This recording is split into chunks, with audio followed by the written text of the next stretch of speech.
तो फ्रेंड्स, आज के वीडियो में हम लोग बात करने वाले हैं पीसीसी और आरसीसी के डिफरेंसेस के बारे में। मैं जानता हूं ये बहुत इजी है, ऐसा आप लोग को लगता है, बट बहुत कुछ पॉइंट्स है जो इसमें कवर करना है। जस्ट ये इसका फुल फॉर्म से ही ये डिफरेंशिएट नहीं होता है, बहुत कुछ सीखना है। तो डिटेल में बताऊंगा। ये वीडियो देखने के बाद आपका जो भी कॉन्सेप्ट है ना पीसीसी और आरसीसी को लेके, वो सारा क्लियर हो जाएगा। तो आप लोगों से एक ही रिक्वेस्ट है, वीडियो को एंड तक देखिएगा। 10 वीडियो देखने से अच्छा है एक वीडियो देखिए, प्रॉपर तरीके से देखिए, पूरा चीज सीख जाइए, ठीक है। और एक चीज मैं देखता हूं जो बहुत ज्यादा गलत मतलब जान गए हैं लोग, वो क्या है कि आरसीसी का फुल फॉर्म क्या होता है? Reinforced cement concrete. अब रेनफोर्स्ड का मतलब सब समझते हैं कि सरिया होता है, गलत है बिल्कुल। रेनफोर्स्ड का मतलब सरिया नहीं होता है। ये सारे चीज इस वीडियो में कवर करूंगा, आपको वीडियो एंड तक देखना है। तो चलिए वीडियो को स्टार्ट करते हैं। तो सबसे पहला जो डिफरेंस है यहाँ पे वो क्या है? अगर कोई चीज शॉर्ट फॉर्म में लिखा है तो उसका मतलब क्या है कि उसका जरूर कोई लॉन्ग फॉर्म होगा, उसका कोई फुल फॉर्म होगा। तो पीसीसी का फुल फॉर्म क्या होता है? प्लेन सीमेंट कॉन्क्रीट, ठीक है।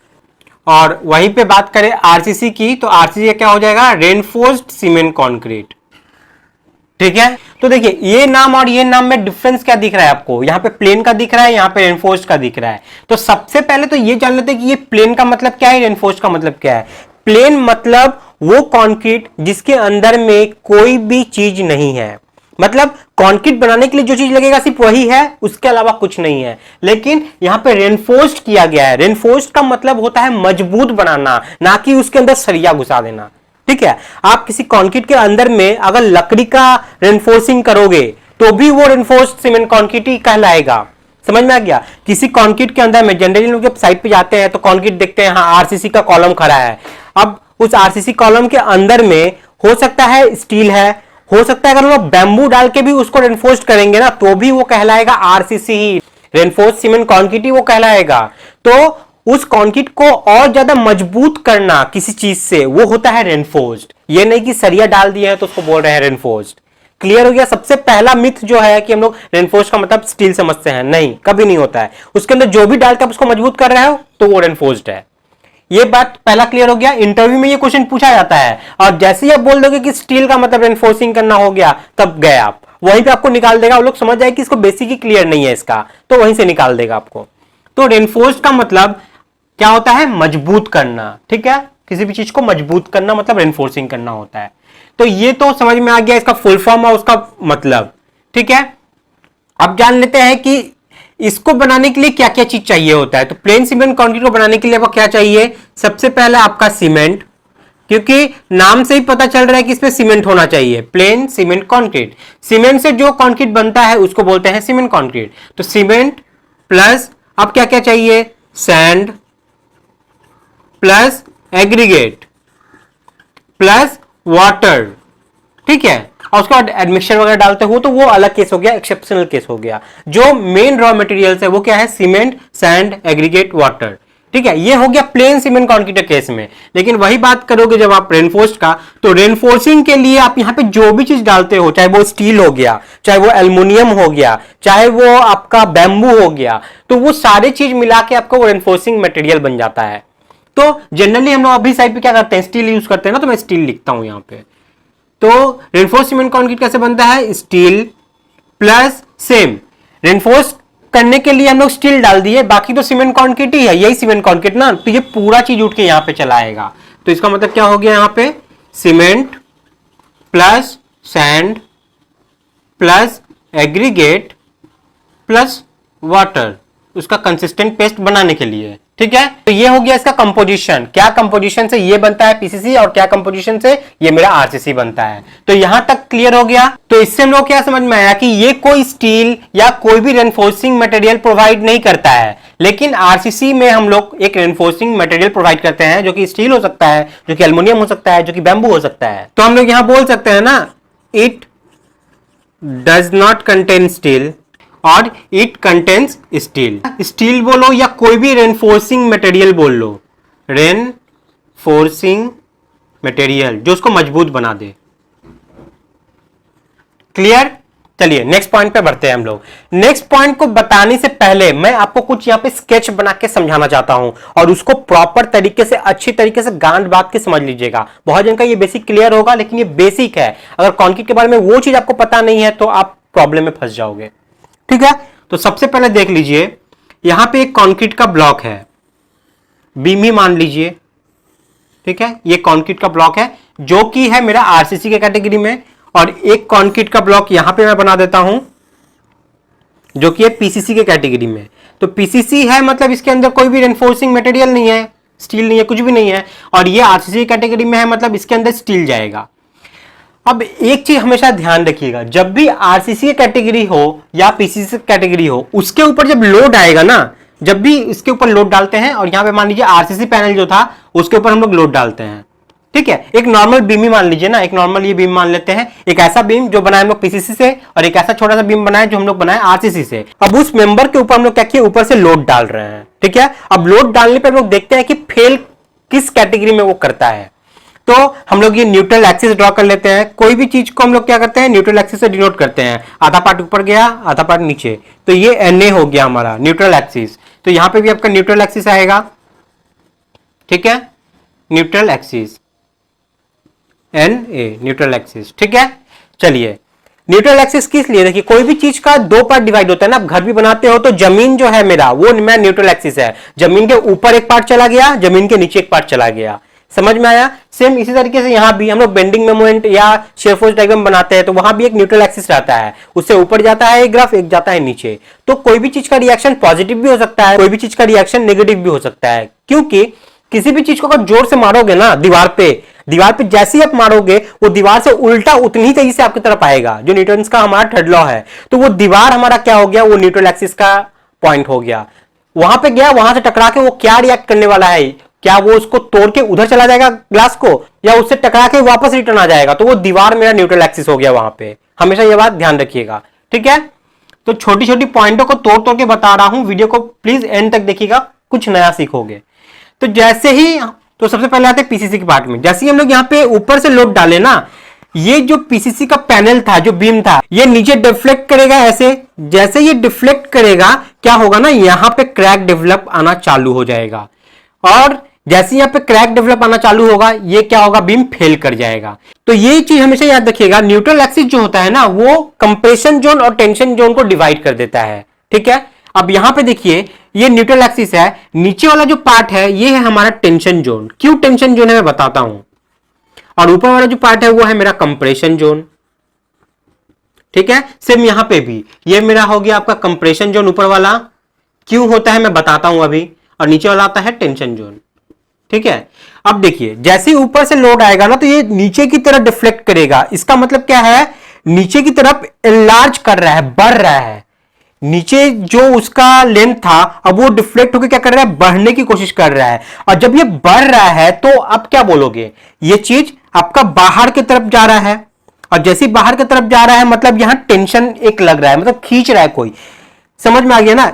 अब देखो, जब डिफ्लेक्ट किया तो क्या इसका लेंथ सेम रहा, नहीं, ये पार्ट और ये डिफ्लेक्शन वाला लेंथ जो रहेगा वो क्या सेम रहेगा, कभी भी सेम नहीं रह सकता है। जैसे ये कर्व बना रहा है इसका लेंथ बढ़ रहा है, जैसे कोई कर्व बाहर की तरफ बनाएगा तो वो क्या होता है, बढ़ता है उसका लेंथ, और जो भी कर्व आपका अंदर की तरफ बनाता है वो क्या होता है, कमता है लेंथ। तो ये कर्व देखिए, ये मेरा लाइन था आपका बॉटम लाइन, ये बॉटम वाला लाइन ये वाला है, और ये जो कर्व बना रहा है ये उससे बाहर बना रहा है, तो बाहर बना रहा है मतलब ये बढ़ रहा है। बढ़ रहा है, कैसे बढ़ सकता है, कोई चीज कैसे बढ़ेगा, जब इसको मैं खींचूंगा तब ना ये बढ़ेगा, अगर कंप्रेस करूंगा तब तो घटेगा। तो जैसे ये बढ़ा मतलब क्या हो गया, कोई यहां से पकड़ के खींचा है, इसको खींचा है मतलब ये साइन आपका बाहर की तरफ जाएगा, और जैसे ही बाहर की तरफ जा रहा है मतलब टेंशन हो रहा है, समझ में आ गया। इसलिए बोल रहे हैं नीचे वाले पार्ट में हम लोग टेंशन, जैसे यहां पे लोड डाले आप, यहां भी डिफ्लेक्शन आएगा ना, समझ में आ गया। तो जैसे डिफ्लेक्शन आया मतलब ये बाहर की तरफ जा रहा है, कोई पकड़ के खींच रहा है, ये लेंथ बढ़ रहा है आपका, इसलिए यहां पर टेंशन, इसलिए यहां पे टेंशन। तो ये चीज क्लियर हो गया। अब सेम चीज ऊपर वाले में समझ लीजिए, जैसे ही आप ऊपर से लोड डाले तो नीचे तो ये डिफ्लेक्ट किया, अब ये जैसे ही नीचे डिफ्लेक्ट करेगा ना, ऊपर वाला पार्ट भी क्या करेगा, यहां पे ऐसे डिफ्लेक्ट होगा। लेकिन ये चीज देखिए, ऊपर वाला स्टेट था ये गया अंदर की तरफ, समझ में आ गया। कोई चीज अंदर की तरफ से अगर कोई चीज डिफ्लेक्ट करता है ना तो वो कमता है, वो कमेगा हमेशा। तो कमता है मतलब अगर ये पार्ट कोई है, इसको कमाने के लिए मुझे क्या करना होगा, लास्ट तो खींचना तो नहीं पड़ेगा, जब इसको मैं दबाऊंगा अंदर की तरफ तब तो ये कमेगा मेरा। तो इसका मतलब क्या है कि ऊपर जाके आपका कंप्रेशन जोन होता है। कंप्रेशन मतलब क्या हो गया, कंप्रेस करना। टेंशन मतलब क्या हो गया, टेंस करना, टानना, ठीक है। तो यहां से ये कॉन्सेप्ट क्लियर होता है कि नीचे मेरा टेंशन जोन है, ऊपर वाला मेरा कंप्रेशन जोन है। तो कोई अगर पूछे टेंशन जोन कंप्रेशन जोन किस हिसाब से होता है तो आप ये बता सकते हो। ठीक है, अब मैं क्या करता हूं, ये पॉइंट को मैं मिटा देता हूं। ठीक है, यहां पे मैं रहने देता हूं। अब चीज क्या देखा गया ना, जब पहले का बहुत पहले का समय था तब रेनफोर्सिंग बोल के ये चीज नहीं था आरसीसी हम लोग का, पहले पीसीसी ही था। तो उस समय क्या देखा जाता था ना कि कंक्रीट जो है ये ज्यादा लोड नहीं ले पाता था। क्यों नहीं लोड ले पाता था? क्या होता है कि कंक्रीट जो होता है ना वो कंप्रेशन जोन में स्ट्रांग होता है, मतलब कंप्रेशन जोन में स्ट्रांग होता है। अगर कोई कंक्रीट के ऊपर आप जोर से कुछ चीज रख दोगे तो वो उसका लोड ले लेगा। ठीक है, लेकिन वही एक तरफ से कैसे नीचे से देखोगे तो नीचे से तो टेंशन पड़ रहा है भैया, समझ में, नीचे से तो कोई टेंशन पड़ रहा है। तो देखा गया कि कंक्रीट जो होता है वो कंप्रेशन जोन में बहुत मजबूत है, लेकिन टेंशन जोन में ये वीक हो जाता था। कितना गुना वीक हो जाता था? इंटरव्यू क्वेश्चन है, 10 गुना वीक हो जाता था। कंक्रीट जितना ज्यादा गुना मजबूत है आपका कंप्रेशन जोन में ना, टेंशन में उतना ही 10 गुना कमजोर बन जाता है वो। इंटरव्यू क्वेश्चन है, मैं बार बार बोल रहा हूं, पूछा जा सकता है आप लोगों से। ठीक है, तो देखा क्या गया, जब भी हम लोग लोड डालते थे ना ऊपर से, तो ये कंप्रेशन जोन मतलब न्यूट्रल एक्सिस के ऊपर वाले जोन में तो ये बहुत ज्यादा मजबूत है, ये लोड यहां पे ले लिया, यहां से फेल नहीं किया। लेकिन टेंशन जोन में तो ये वीक है, मतलब न्यूट्रल एक्सिस के नीचे तो ये वीक है। तो क्या होता था ना कि यहां पे क्रैक आना चालू हो जाता था, और क्रैक आने से ये फेल हो जाता था। अब इसी चीज पे ध्यान में रखा गया और साइंटिस्ट ने इस पे क्या किया, बहुत सारा रिसर्च किया, और बाद में देखा गया कि इसके अंदर कोई मटेरियल अगर हमें घुसा दिया जाए जो इसके टेंशन पार्ट को पकड़ के रखे। समझ में आ गया? मतलब अगर आप यहां से यहां रबर डाल दो, एक रबर खींच के रखो, ऊपर से लोड डालो तो वो पकड़ के रखे, गिर नहीं जाए। तो ऐसा मटेरियल इसके अंदर फ्लिप कर देते हैं तो ये टेंशन जोन को भी हम लोग स्ट्रॉन्ग कर सकते हैं। तभी दिमाग में कॉन्सेप्ट आया क्यों ना इसके अंदर स्टील ही डाला जाए। अब बहुत जन के मन में ये क्वेश्चन आया कि सर स्टील ही क्यों डालते हैं इसके अंदर, बैम्बू क्यों नहीं डालते हैं हम लोग इसके अंदर, एल्युमिनियम क्यों नहीं डालते हैं, और भी बहुत सारे मेटल है वो सब क्यों नहीं डालते हैं। तो इस पे मैं वीडियो अलग से बता दूंगा। इसमें बता दूं, थर्मल कोफिशिएंट जो होता है ना वो इन लोग का, स्टील का और कंक्रीट का, ये लगभग सेम होता है। तो इस पे मैं आपको बाद में समझा के एक वीडियो अलग से बना दूंगा कि क्यों हम लोग कंक्रीट में स्टील ही यूज करते हैं, क्योंकि बताऊंगा तो वीडियो बहुत ज्यादा लंबा हो जाएगा, ऐसे ही तो वीडियो लंबा हो रहा है। ठीक है, तो मैं बता रहा हूं कि अब हम लोग क्या किए, इसी टेंशन जोन में ये क्रैक डेवलप ना हो इसके लिए क्या करते हैं हम लोग, अब यहां पे स्टील प्रोवाइड कर देते हैं।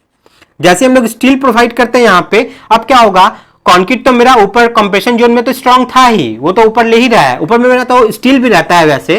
ठीक है, लेकिन कंप्रेशन जोन में मेरा कंक्रीट तो स्ट्रांग है ही, लेकिन नीचे स्ट्रांग नहीं है, मतलब टेंशन जोन में स्ट्रांग नहीं है, और वहीं पे टेंशन जोन में स्ट्रांग करने के लिए हम लोग स्टील प्रोवाइड कर देते हैं और इस चीज को फेलियर नहीं होने देता। तो इससे हम लोग क्या जाने, it is strong in compression but weak in tension. और यहां से क्या पता चला हम लोग को, it is strong in both compression and tension. Video पूरा देखना भाई लोग, क्योंकि बाद में और भी बहुत कुछ बताने वाला हूं जो शायद यहां पे नहीं लिखूंगा, मैं बोलते जाऊंगा। ठीक है, जो प्रैक्टिकल लोग साइड पे देखते हैं, फेलियर कैसे देखने को मिलता है, ग्रेड क्या देखने को मिलता है, कहां पे कौन सा यूज करते हैं, वो सब। तो ये चीज क्लियर हो गया, it is strong in compression but weak in tension. अब उसी चीज टेंशन को स्ट्रांग करने के लिए हम लोग क्या करते हैं, स्टील प्रोवाइड करके इसको मजबूत कर देते हैं। तो हम लोग बोल सकते हैं कि जो हमारा आरसीसी होता है वो it is strong in both compression and tension. ठीक है, तो यहां पे ये क्लियर मेरा। तो नेक्स्ट जो हमारा पॉइंट है वो क्या है यहाँ पे, वो है अब जो भी मटेरियल आपका, जो भी मेंबर आपका पीसीसी से बनता है, प्लेन सीमेंट कंक्रीट से बनता है, वो क्या होता है, वीक होता है कंपैरेटिवली हमारा आरसीसी से। तो it is weak in nature और it is strong in nature. तो अब देखिए ये मैं पॉइंट क्यों लिखा हूं, क्योंकि इसी वजह से हम लोग क्या करते हैं, इसको हम लोग लोड बेयरिंग स्ट्रक्चर में यूज नहीं करते हैं, लेकिन आरसीसी को हम लोग लोड बेयरिंग स्ट्रक्चर में यूज करते हैं। यही कारण है कि not used in load bearing structure. ठीक है, और यहां पे देख लो, it is used in load bearing structure, load bearing structure, LBS समझ लेना। ठीक है, चलिए नेक्स्ट पॉइंट की तरफ आगे बढ़ते हैं। अब तो नेक्स्ट पॉइंट हमारा क्या है, अब देखो भैया, जब ये सीमेंट सैंड एग्रीगेट वाटर मिलके बन रहा है, ये भी सीमेंट सैंड एग्रीगेट वाटर बन के बन रहा है, मतलब जरूर कुछ प्रोपोर्शन होगा इसका। जरूर कुछ प्रोपोर्शन होगा ना कि सीमेंट कितना लेना है, सैंड कितना लेना है, एग्रीगेट कितना लेना है, वाटर कितना लेना है। तो इसके लिए हम लोग क्या करते हैं, कंक्रीट को ग्रेड में डिवाइड कर दिए हैं। तो कौन सा ग्रेड हम लोग यूज कर सकते हैं पीसीसी के लिए, तो हमारा चालू हो जाता है M5 जो कि नेग्लिजिबल है, अब यूज नहीं होता है, ठीक है। उसके बाद आता है हमारा M7.5 ग्रेड, उसके बाद आता है हमारा M10, उसके बाद आता है M15। बस हमारा पीसीसी जो है वो यहीं तक यूज होता है। इसके बाद अगर चला जाओगे ना M20 से, तो M20 से हमारा चालू हो जाता है आरसीसी पार्ट, ठीक है। तो M20 से हमारा चालू हो जाता है आरसीसी। तो M20, M25, M30, M35, M40 and so on, ऐसे चलता जाएगा, ठीक है, ऐसे चलता जाएगा। तो 20 से हमारा चालू हो जाता है आरसीसी के लिए। जब भी हम लोग कोई भी बिल्डिंग का स्ट्रक्चर मतलब लोड बेयरिंग स्ट्रक्चर बनाना चाहते हैं तो हम लोग M15 तक तो यूज कर ही नहीं सकते, ठीक है। M15 तक हम लोग यूज कर ही नहीं सकते। अभी जनरली देखा जाए ना तो M20 को भी हम लोग एलिमिनेट कर देते हैं, M20 को भी यूज नहीं करते हैं। लेकिन हमारा जो बोलता है आईएस कोड वो इसको इंक्लूड करके रखा है। लेकिन हम लोग साइड पे अगर काम करें तो मिनिमम जब भी आरसीसी का काम आता है ना तो M25 से ही चालू होता है। अगर लिंटल कास्ट करना है नॉर्मल, या प्लिंथ बीम नॉर्मल कास्ट करना है कोई भी 1-2 तल्ला घर के लिए, तो हम लोग M25 से ही चालू करते हैं, ना कि हम लोग M20 करते हैं, ठीक है। अब देखिए ये यूज कहां पे होता है भैया, तो पीसीसी का जो यूज है ये तो एक लोड बेयरिंग स्ट्रक्चर नहीं है। तो हम लोग इससे लोड बेयरिंग स्ट्रक्चर कौन सा है, जैसे हमारा कॉलम हो गया, बीम हो गया, ठीक है, स्लैब हो गया, इन सब में तो इसको यूज कर नहीं सकते हम लोग, ये सीधा सा बात आ गया। तो भैया कहां पे यूज कर सकते हैं, देखिए किसी भी चीज को बैठाने के लिए हम लोग को एक फ्लैट लेवल सरफेस चाहिए होता है। देखिए जब हम लोग फाउंडेशन करते हैं तो क्या डायरेक्ट हम लोग बैठा देंगे उसको मिट्टी के ऊपर, नहीं। उससे पहले हम लोग क्या करते हैं, एक सोलिंग करते हैं ना, ब्रिक का सोलिंग करते हैं या किसी भी चीज का एक सोलिंग करते हैं हम लोग। तो सोलिंग के ऊपर हम लोग क्या करते हैं, पीसीसी करते हैं। पहले मिट्टी को अच्छे से कॉम्पैक्ट कर दिए, जहां भी हमारा स्ट्रक्चर का मट्टी से कांटेक्ट होगा वहां पे हम लोग को पीसीसी करना ही करना है। ये प्रॉपर तरीका है। बहुत जगह क्या करते हैं कि पीसीसी नहीं करते हैं, हम लोग क्या करते हैं, ब्रिक बैट्स ईटा को क्या करते हैं, टुकड़ा टुकड़ा तोड़ के उसमें सीमेंट वेमेंट मिला के उसको क्या करते हैं, लेवल कर देते हैं, उसके ऊपर कर सकते हैं, कोई इशू नहीं है वैसे। लेकिन हाई राइज बिल्डिंग की बात अगर करोगे आप लोग तो आप लोग को पीसीसी करना ही पड़ेगा, ठीक है। तो इसको कहां करेंगे, फॉर फुटिंग बेड, मैं आप लोगों को स्क्रीनशॉट का मौका दूंगा, मैं भूला नहीं हूं, ठीक है। पहले समझ लो चीजों को। फॉर फुटिंग बेड हो गया, फॉर प्लिंथ बीम का बेड, पीबी लिख दिया मैं, प्लिंथ बीम समझ लेना, प्लिंथ बीम का बेड। किसी भी चीज का बेड है ना, उस बेड को रखने के लिए आपको क्या करना है, ये करना है आपको पीसीसी। अब एक चीज मैं आपको बताता हूं जो प्रैक्टिकली साइट पे देखा जाता है। क्या हो गया कि एक फ्लोर कास्टिंग हो गया, मान लीजिए एक फ्लोर है, यहाँ पे ये कॉलम है, ये कॉलम है और ये फ्लोर है, ठीक है। अभी कास्टिंग हो गया है। हम लोग जब अब फ्लोरिंग करने जाएंगे तो फ्लोरिंग से पहले हम लोग क्या करते हैं, पूरे फ्लोर में क्या करते हैं, लेवल पहले हम लोग फिक्स कर देते हैं। मतलब एक लेवल हम लोग आर्बिट्रेरी ले लिए, अब उसको हम लोग ऑटो लेवल मशीन से पूरे फ्लोर पे घुमा देंगे। उसके बाद क्या प्रोसेस आता है, उस पॉइंट से, उस लेवल वाले पॉइंट से हम लोग सारा फ्लोर चेक करते हैं कि कहां पे कितना कितना हाइट मिल रहा है, क्योंकि कहीं पे डाउन हो सकता है, कहीं पे अप हो सकता है। तो जो सबसे ज्यादा अप होगा ना उसके रेफरेंस में हम लोग फ्लोरिंग करते हैं, ठीक है। मान लीजिए क्यों मैं बता रहा हूं, मैं आपको पूरा सीक्वेंस एकदम डिटेल में लेवलिंग कैसे किया जाता है एक फ्लोरिंग के लिए मैं बना दूंगा, उस पर वीडियो, आप लोग टेंशन मत लो, ठीक है। मान लीजिए ये एक फ्लोर है, मान लीजिए ये डाउन है इधर, और इधर आपको दिख रहा है ये अप है, ये अप साइड है, ठीक है, अप साइड, और ये आपका डाउन साइड है।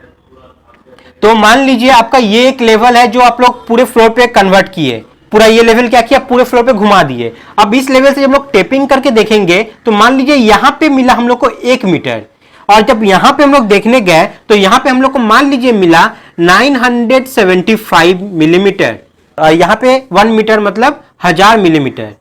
तो भैया ये वाला जो पार्ट है ये तो 25 mm उठा हुआ है। अब आप सोचोगे कि फ्लोरिंग हम इस लेवल से फिक्स करके चलते चलते आए तो यहां तो टकरा जाएगा। तो जब भी फ्लोरिंग का लेवल फिक्स किया जाता है ना, जहां पे स्लैब आपका सबसे ज्यादा उठा हुआ है, जहां पे स्लैब आपका सबसे ज्यादा उठा हुआ है उस लेवल को फिक्स करके हम लोग करते हैं। तो हम लोग क्या करेंगे, इसमें हम लोग मिनिमम एक जो मोटर फिक्स किया जाता है वो बैठा देंगे। जैसे 25 mm पकड़ लीजिए, मैं एग्जांपल के लिए समझा रहा हूं। तो इसमें क्या करेंगे, 25 mm क्या करेंगे, यहां पे तो मेरा टाइल्स लगेगा ना, तो यहां से 25 उठा दिए, 25 उठाकर जो भी मेरा एक लेवल आया वो लेवल घुमा देंगे। अब यहां पे 25 mm उठाए हैं तो यहां पे आपका तो ज्यादा उठ गया, क्योंकि अंतर कितना था, 25 का अंतर था। तो 25 यहां पे 50 का अंतर आ जाएगा। तो देख लो यहां पे आपका मोटर खा रहा था कितना, 25 mm, लेकिन जाते जाते जाते जाते यहां पे इस एंड पे आपका खाएगा 50 mm। क्लियर हो गया ये बात मेरा। तो ऐसे कंडीशन में यहां तो मैं 25 mm की बात कर रहा हूं, तो यहां ऐसा इश्यू नहीं है। बहुत जगह 4-4 इंची 2-2 इंची स्लैब क्या होता है, अप डाउन होता है, जो बहुत बड़ा एरिया में होता है। तो मान लीजिए हो गया गलती से, तो आप क्या करोगे? अब जो आपका मार्बल ठोकने वाला आएगा ना, वो बोलेगा भैया हम नहीं करेंगे, इतना मसाला मुझे बनाना पड़ रहा है, मेरा इतना लेबर चला जा रहा है मसाला बनाने में, हम क्या दिन भर मसाला ही बनाते रहे? तब वो बोलेगा आपको भैया आप एक पीसीसी करके दे दो, आप यहां पे क्या करो, कुछ थोड़ा सा रफ क्या करो, कास्टिंग करके दे दो, रफ ढलाई करके दे दो। तो वो रफ ढलाई आप कैसे करोगे? वो आप पीसीसी से करोगे।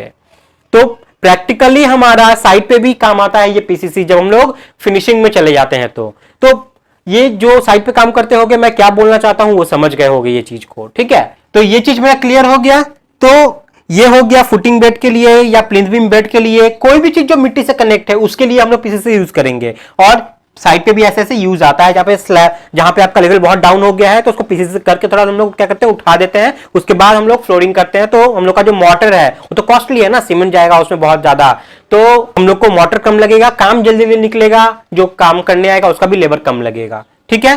तो ये एक तरीका हो गया। तो हम लोग जानते हैं अब आरसीसी कहां पे यूज होता है, तो ये भैया पता ही चल रहा है हम लोग का।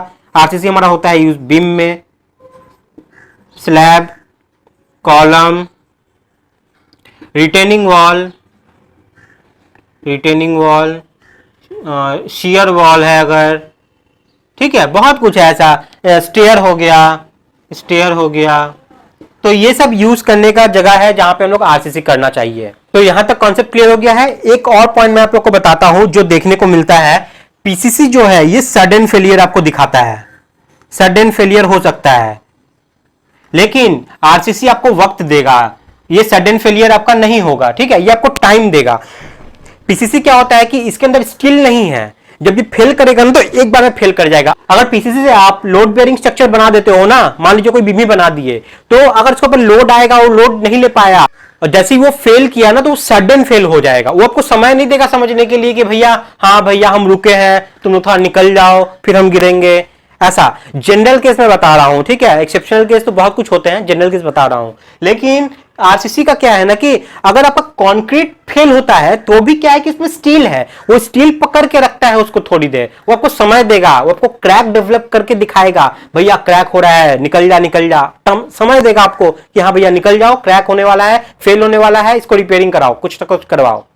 तो ये समय देता है, और ये समय नहीं देगा, ये सडन फेलियर हो जाएगा।